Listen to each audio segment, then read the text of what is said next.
mukole mutya mumufune nanga muntu bane tuzifune tuzanyira mu bintu bino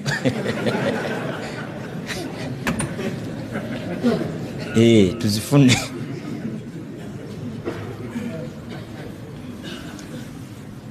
Musa alayhi salam bwali munatera okukya nakuba kubakkiriza ne boolekera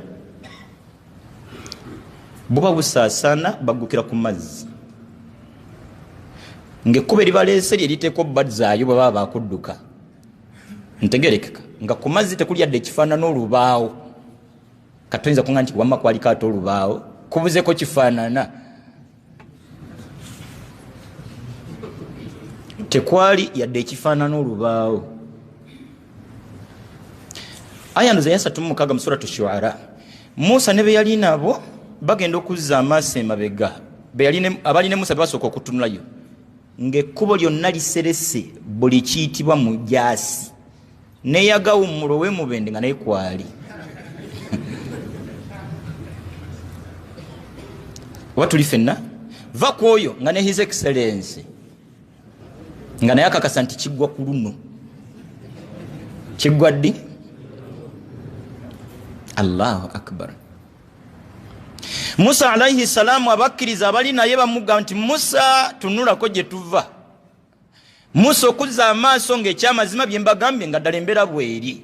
Bal Musa nyanukule mu aya ya 36 bwe mbaserabidde suratu Shuara qala inna ma'iya rabbi. Musa yagamba nti Allah wali sayahdin ajja kutuwa ekiddako ng'ebyo byakubalaata basajja bali sijasi bajja n'abamugamba emitima gibaweddemu balabanga abasiriwa Musa oyogera ebyo nga ddala nti Allah wali sayahdin ekiddaka ajja kituwa kati. Musa bwe yajjayo bukakafu ku ntobo y'omutima gwe nti Allah wali Allah kwe kusoboka agamba Musa alayhi salam nti kwata omuggo gw'okutte mu ddiyowo gukube ku mazzi.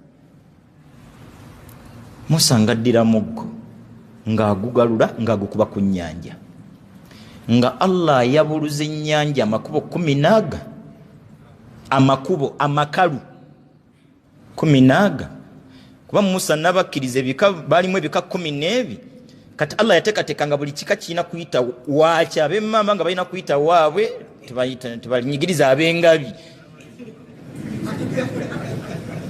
n'ab'enkebuka n'abalangira nga balina kuyita waabwe amakubo 14. Bino bivudde ku ki? Bukakafu bwa Musa nti Allah wali. Allah naye n'amukakasa n'amulagako nti wendi. Musa batambulira ku nnyanja nga balinga bayita ku lukalu ne basomokera ddala. Owekitiibwa Allah wano yali ategekese bibiri. Ekisooka kutaasa Musa alayhi salam. Ekyokubiri omwami oli eyali asubira nti kya Musa kyekiggwa leero kikye kyekyali kiggwa era kyaggwa ku olwo. Kyani ekyaggwa?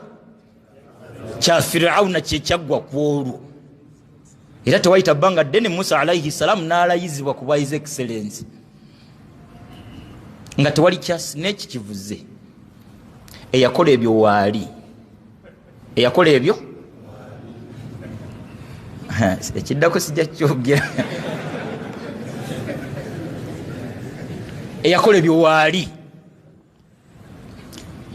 Wallahi ekyo kyakwagaza Allah kumukakasa kumukkiririzamu nti waali Allah ateme ekkubo ly'obugagga mu bulamu bwo. Bw'aba yatema 12 ku mazzi kino ekikyo kye kinene kumukkiririzamu kumukakasa nti waali Allah. Musa alayhi salam basomoka omwami Firawuna naye aga nti bano balimba tuteekwa bafuna fata wuyo ne bajja bayingira amazzi. Musa eri bwe basomoka Allah amakubo n'agazingako okuva ku sayidi zombi gye basomokedde bali neno gye gatandikidde bagenda okuzuula nga his excellence n'ejje lyonna nga mutadde n'abeeruddiyo tewasigala yadde ow'espisi